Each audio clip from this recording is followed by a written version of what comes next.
हो sir. Yes, sir. So, आपण कोणकोणते रूट्स पाहिले होते कोणी सांगू शकता? 11 रूट्स कोणकोणते होते?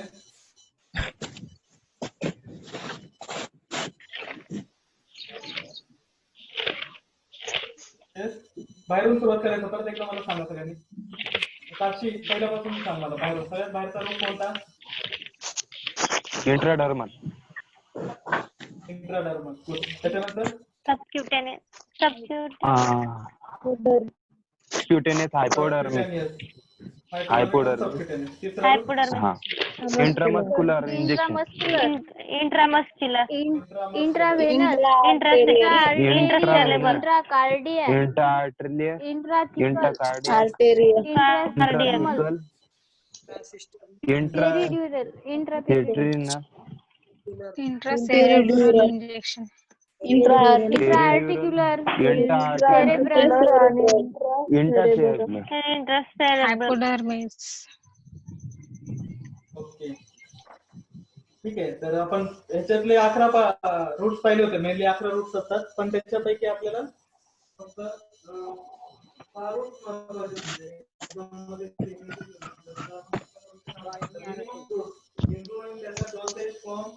त्याच्यानंतर त्याला कोणत्या डायग्नोस्टिक पर्पजसाठी वापरतात का थेरपेटिक पर्पजसाठी वापरतात हे सगळं त्याच्यात कळायला पाहिजे.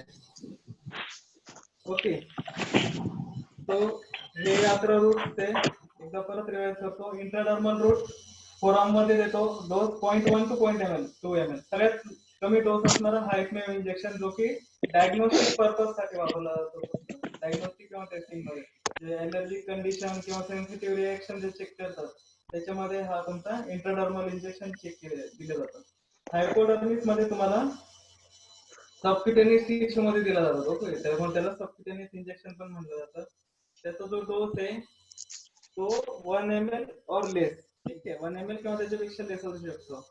आणि जो की दंडावर दिला जातो तुमच्या मोस्टली अप्पर आर्म म्हणतो त्याला. तिसरा जो आहे तो इंट्रामस्क्युलर रूट. सबक्युटेनियस टिश्यूच्या खाली मसल जे असतात तिथं हे दिले जातात. मेनली शोल्डर्स, थाईज और बटक्स मध्ये जिथं मसल्सचं कॉन्सन्ट्रेशन जास्त असतं बॉडीमध्ये अशा ठिकाणी इंजेक्शन दिले जातात. स्पेशली ऑइल इंजेक्शन और सस्पेन्शन इंजेक्शन असतात. ठीक आहे, त्याचा डोस रेंज जी आहे 2 to 4 ml. बघा हळूहळू डोस पण वाढत चाललाय. सगळ्यात जो बाहेरचा डोस होता त्याला सगळ्यात कमी डोस रेंज होती 0.1 to 0.2 ml. थोडंसं आत गेलं 1 ml पर्यंत रेंज आली. त्याच्या आतमध्ये मसल्स पर्यंत गेलं 2 to 4 ml रेंज आली. बरोबर. इंट्राव्हेनस मध्ये पहा डोस रेंज सगळ्यात हायेस्ट पर्यंत गेली 1 ml to 500 ml. राईट, अशी सिक्वेन्स मध्ये लक्षात ठेवा म्हणजे डोस तुम्हाला विसरणार नाही. ते इंट्राव्हेनस मध्ये कुठं देतो आपण जे डिऑक्सिजनेटेड ब्लड कॅरी करतात तशा वेन्स मध्ये. जे मसल्स मध्ये व्हेन्स असतात तिथं आपण हे देतो. स्पेशली जिथं एल्बो आहे तिथं मोस्टली तुमचे व्हेन्स पाहायला भेटतील त्या ठिकाणी हे दिले जातात. ओके, आणि हे जे इंट्राव्हेनस इंजेक्शन डायरेक्ट तुमच्या ब्लड स्ट्रीम मध्ये जात असल्यामुळं हे ड्रग्स आयसोटोनिक पण पाहिजे. ओके, फक्त ते जर 15 ml च्या बिलो असेल तर आयसोटोनिक असणं महत्वाचं आहे जास्त. आणि जर जास्त असेल तर थोडंफार त्याला पर्सेंटेज व्हॅरी झालेलं पण चालू शकतं. ठीक आहे, आपण पाहणार ते आयसोटोनिसिटी पुढे जाऊन आजच्या लेक्चर मध्ये. इंट्राआर्टेरियल सेम एज व्हेन्स सारखं आहे but in case emergency only. त्याच्यानंतर इंट्राकार्डियक इंजेक्शन जे की तुमच्या हार्ट मसल जे वेंट्रिकल मसल्स आहे खालचे त्याच्यामध्ये दिले जातात. डायरेक्ट हार्टच्या आतमध्ये नाही टाकत, हार्टच्या मसल्स मध्ये दिले जातात. ते पण इमर्जन्सी केस मध्ये ड्युरिंग बायपास सर्जरी और एंजिओप्लास्टी इंजेक्शन दिले जातात. इंट्राथिकल इंजेक्शन तुमच्या सब आर्कनाइड स्पेस. ओके, जो तुमचा कॉक्सिक बोन आहे स्पायनल कॉर्डच्या खाली त्याच्या जस्ट जॉईंट पाशी हे इंजेक्शन दिला जातो. ओके, म्हणजे तुमच्या कमरेवर एकदम सेंट्रलला. हा मेनली तुमचं जे आहे एनेस्थेटिक साठी वापरला जातो हा इंजेक्शन. ओके, पूर्ण बॉडी एनेस्थेशिया द्यायची असेल त्यावेळेस प्रेग्नन्सी मध्ये मोस्टली हा दिला जातो. इंट्रासिस्टर्नल इंजेक्शन तुमच्या जस्ट फर्स्ट अँड सेकंड वर्टिब्राच्या इन बिटवीन दिला जातो. हा इंजेक्शन मेनली डायग्नोस्टिक पर्पज साठी ज्यावेळेस तुम्हाला सीएनएस स्टडी करायची आहे किंवा व्हेन्स मधले ब्लॉकेज चेक करायचे आहेत, दुसरं काही स्टडी करायचे एंजिओग्राफी वगैरे, त्यावेळेस हा इंजेक्शन दिला जातो. Peridural injection given in dura mater and inner aspect of vertebra. Okay, आणि याच्यात फायनल अॅनेस्थेशियामध्ये पण स्पॉन्डिलायसिसचे जे ऑपरेशन्स होतात मोठे, त्याच्यामध्ये स्पायनल कॉर्ड तुम्हाला मेनली अॅनेस्थेटिक करावं लागतं, फक्त स्पायनल कॉर्ड. त्यावेळेस हा इंजेक्शन वापरला जातो, पेरिट्युरल इंजेक्शन. इंट्रा आर्टिक्युलर इंजेक्शन तुमच्या बोन्सच्या जॉईंट्स मध्ये वापरतात, आणि इंट्रा सेरेब्रल इंजेक्शन तुमच्या सेरेब्रम जो ब्रेनचा पार्ट आहे तिथे वापरला जातो. ओके, त्याचे आपण फोटो घेतले होते. क्लासिफिकेशन एक पाहिलं होतं. कोणकोणते क्लासिफिकेशन आहेत? 4. Solution of emulsion, Yes. sterile Yes. product, Second, sterile solid, sterile solid, sterile solids. Okay. sterile suspension, sterile suspension, Suspension. Transfusion. चौथा कोणता क्लास आहे? transfusion fluid, right, transfusion fluid. Okay, तर ह्या 4 क्लास मध्ये आपण पाहिलं होतं की सोल्युशन इमल्शन मध्ये आपण मोस्टली जे इंजेक्शन येतात ते पाहिलं होतं. याच्यात युनिट डोसेज इंजेक्शन राहतात, मल्टिपल डोस इंजेक्शन येतात. ओके, इमल्शन किंवा ऍक्वियस जे की क्लिअर पाहिजे आपल्याला अशा फॉर्म मध्ये. क्लिअर जे इंजेक्शन आहेत ते या पहिल्या क्लासमध्ये येतात. इंजेक्शनची डेफिनेशन पण पाहिली होती आपण. The drugs in the solution of suitable vehicle. Okay, suitable vehicle means it may be aqueous or oil or alcohol, with or without additive substance. म्हणजे त्याच्यात एक्सिपियंट्स असू पण शकतात, नसू पण शकतात. For stability, intended for parental administration. 3 point लक्षात ठेवायचे. ड्रग असतो, व्हेकल सुटेबल कोणताही चालेल, आणि पॅरेंटल ऍडमिनिस्ट्रेशन साठी वापरला जातो. ठीक आहे, याच्यात युनिट डोसेज आणि मल्टिपल डोस रेंज दोन्ही दिलेली आहे. युनिट डोस रेंज कोणती असते मोस्टली इथं लिहिलेलं नाही स्क्रीनवर, बट नोटबुक मध्ये लिहा वाटलं तर, की बिलो 15 ml जी डोस रेंज असते ती युनिट डोसेज पकडली जाते. ठीक आहे, आणि मल्टिपल डोस युनिट तुम्हाला 0.5 ml to 1 liter पर्यंत अवेलेबल आहे.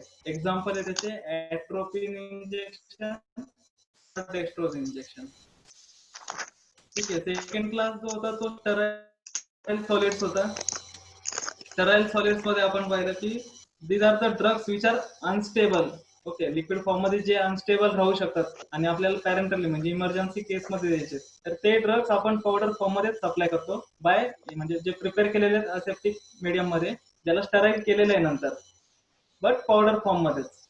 असे पावडर फॉर्म मध्ये दिले जातात, आणि त्याच्यासोबत व्हायल्स मध्ये सुटेबल व्हेकल दिलेला असतो. मोस्टली जो व्हेकल आहे तो डिस्टिल्ड वॉटर और वॉटर फॉर इंजेक्शन असतो त्याच्यासोबत दिलेला.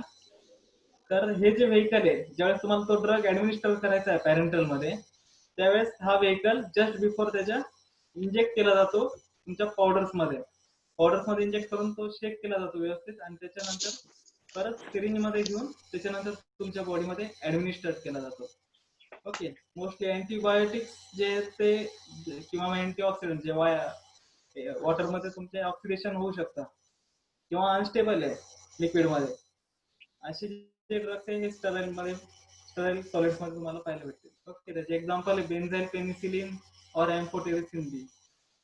तिसरा क्लास मध्ये आपण पाहिलं होतं स्टराईल सस्पेन्शन. हे लिक्विड फॉर्म मध्ये राहतात, पावडर राहतात, बट जे पावडर आहे जो तुमचा ड्रग आहे त्याची सोल्युबिलिटी, म्हणजे त्या ड्रगची सोल्युबिलिटी ऑइल मध्ये पण सोल्युबल नाही होत पूर्णपणे, वॉटर मध्ये पण होत नाही, आणि सिस्टेमिक सर्क्युलेशन मध्ये जात असल्यामुळं, ठीक आहे, त्याला आपण ऍडिशनल अजून व्हेकल्स पण टाकू शकत नाही. जर 95% किंवा ऍसिटोन मध्ये माहिती आहे मोस्टली जे ड्रग्स आहे ते सोल्युबल राहतात, बट आपण पॅरेंटली ते देऊ नाही शकत, त्याचे खूप सिव्हिअर साईड इफेक्ट होऊ शकतात. म्हणून त्याला सस्पेन्शन ग्रेड मध्ये पावडर बनवली जाते, आणि ते वॉटर फॉर्म मध्ये देऊन तुमच्या इंट्रामस्क्युलर रूट मध्ये दिला जातो. ओके, इंट्रामस्क्युलर रूट मध्ये फक्त स्टराईल सस्पेन्शन दिला जातो, इंट्राव्हेनस मध्ये दिला जात नाही.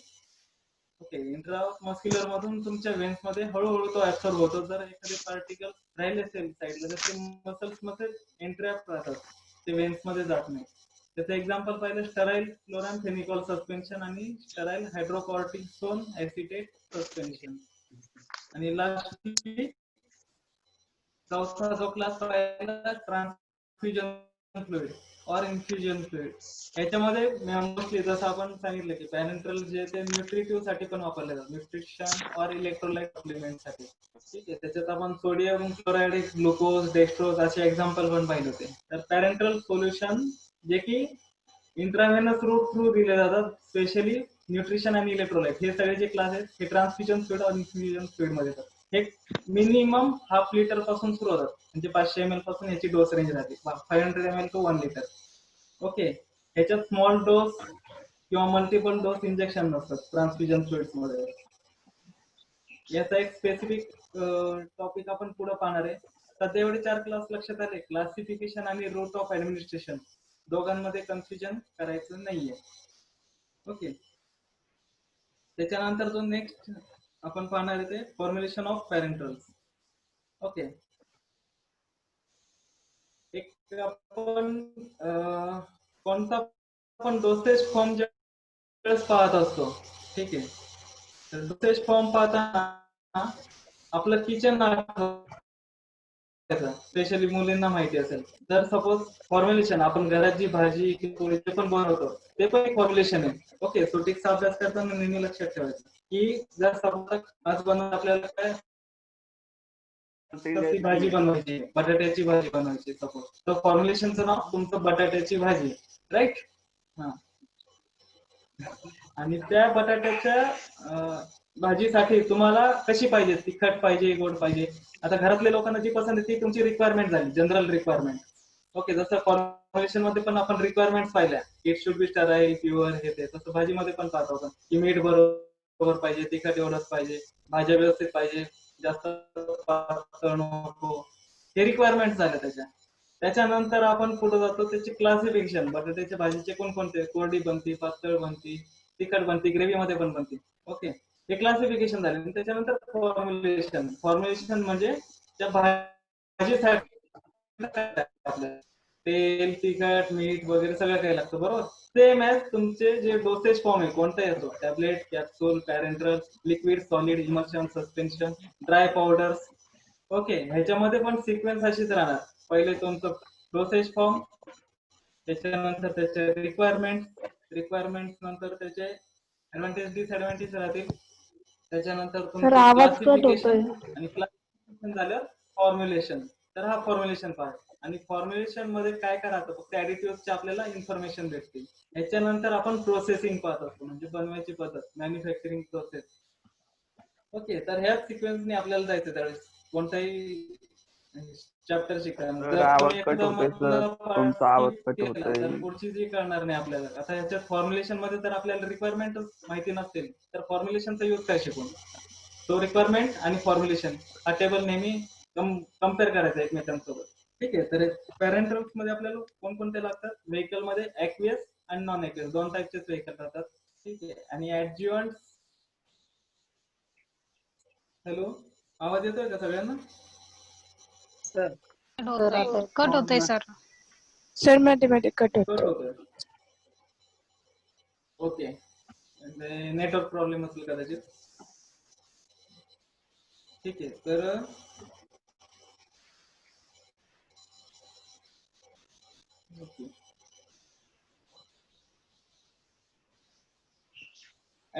व्हेकल मध्ये ऍक्वियस व्हेकल आणि नॉन ऍक्वियस व्हेकल. ऍडज्युअंट्स मध्ये पाहिले आपण, ऍडज्युअंट्स मध्ये येतात सोल्युबलायझिंग एजंट. ओके, आता ही सिक्वेन्स कशी लक्षात ठेवायची ते पण सांगतो.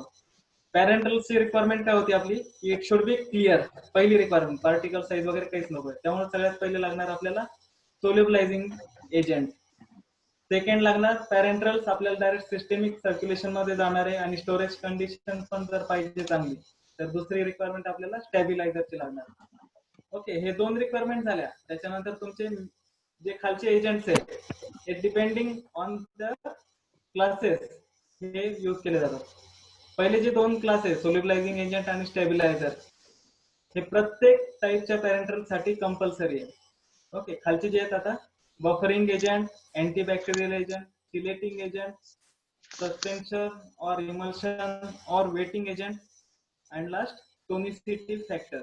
ठीक आहे, या ऍडज्युअंट्स बद्दल आपण बघू आता काय.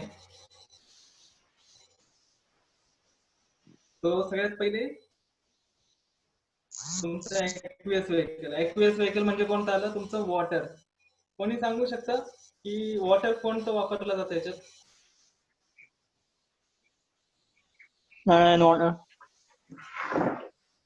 Distil water. Distil water, sterile water, अजून काय दुसरं?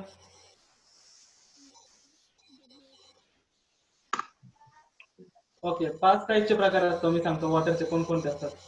सगळ्यात पहिले तुमचं प्युरिफाईड वॉटर. ओके, जे की तुमचे सॉलिड डोसेज फॉर्म और लिक्विड डोसेज फॉर्म मध्ये वापरला जातो. सेकंड वॉटर येतो तुमचं डिस्टिल्ड वॉटर.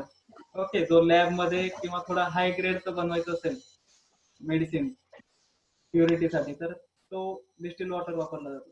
तिसरा क्लास येतो तुमचा वॉटर फॉर इंजेक्शन. ओके, जे जनरली इंट्रामस्क्युलर और सबक्युटेनियस टाईपच्या इंजेक्शन मध्ये वॉटर वापरले जाते. चौथा येतो sterile water for injection. Okay, ह्याच्यामध्ये स्टर्लिटी जी आहे ती 100% लागते, म्हणजे एकही मायक्रो ऑर्गॅनिझम किंवा एकही बॅक्टेरियल स्पोर्स त्याच्यात प्रेझेंट नको आहे. ओके, आणि त्याच्यानंतर लास्ट येतो sterile water for injection free from CO2.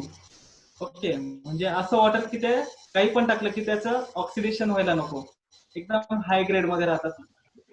Okay, तर आपल्याला एवढं डिटेल मध्ये जायचं नाही आहे, सिलेबस मध्ये नाही आहे तेवढं. आपल्याला फक्त वॉटर बद्दल पाहायचंय की काय काय.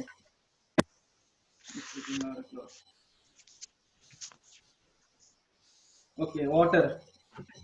ओके, पहिली गोष्ट व्हेकल आपला जो आहे त्याची क्रायटेरिया आपण व्हेकल साठी काय लागतं. It should be non toxic, it should not contain any therapeutic component, आणि should be with a highest proportion. Parenteral तुम्ही कोणते घ्या, इंजेक्शन घ्या, सलाईन घ्या किंवा ड्राय पावडर वाले इंजेक्शन घ्या, जेवढं तुमचं पावडर फॉर्म आहे त्याच्यापेक्षा व्हेकल्सची क्वांटिटी सगळ्यात जास्त राहणार. ओके, आणि ह्या व्हेकल्सचे 2 रिक्वायरमेंट आहे फक्त, की it should be non toxic आणि it should not show any therapeutic activity. ठीक आहे, तर ह्याच्यामध्ये वॉटर मोस्टली वापरला जातो. वॉटर का वापरला जातो? साहजिक आहे, सगळं नॅचरल असतं, बॉडीसाठी ऍडॉप्टिव्ह आहे. बॉडी आपली 70% वॉटरने बनलेली, त्यामुळं बॉडीला टॉलरेट करू नाही शकत, आणि सेफ पण आहे बाकीच्यांपेक्षा. ठीक आहे, अजून ह्याच्यात दुसरा ऍडव्हान्टेज असा आहे की it must have the dielectric constant. जो डायइलेक्ट्रिक कॉन्स्टंट आहे वॉटरचा, डायइलेक्ट्रिक कॉन्स्टंट म्हणजे करंट पास थ्रू होतं ह्याच्यातून, कंडक्टिव्हिटी चांगली राहते. त्यामुळे ह्याच्यात आयनायझेबल इलेक्ट्रोलाइट्स, म्हणजे तुमचे जे न्यूट्रिटिव्ह सोल्युशन्स आहेत ग्लुकोज सारखे किंवा सोडियम क्लोराईड सारखे इलेक्ट्रोलाइट सोल्युशन ग्लुकोज, तर हे याच्यात एकदम इझिली आयनाइज होतात आणि तुम्हाला इफेक्ट पण फास्टर भेटतो. ओके, आता मी एक्झाम्पल जे सांगितलं ते ऍक्टिव्हिएस व्हेकल मध्ये, ह्याच्यात आपल्याला स्टडीमध्ये फक्त 3च आहे. पहिलं वॉटर फॉर इंजेक्शन, त्याला WFI पण म्हणतात. सेकंड आहे तो water for injection, it was free from CO2. आणि तिसरा water for injection free from dissolved air. Okay, हे 3 एक्झाम्पल ऍक्टिव्हिएस व्हेकलचे. त्याच्यानंतर आपण पाहतोय की त्याचे काय काय क्रायटेरिया नाही ते. तो WFI water for injection, it must pass the pyrogen test. Pyrogen काय असतात नेमके मी सांगितलं होतं मागं. It is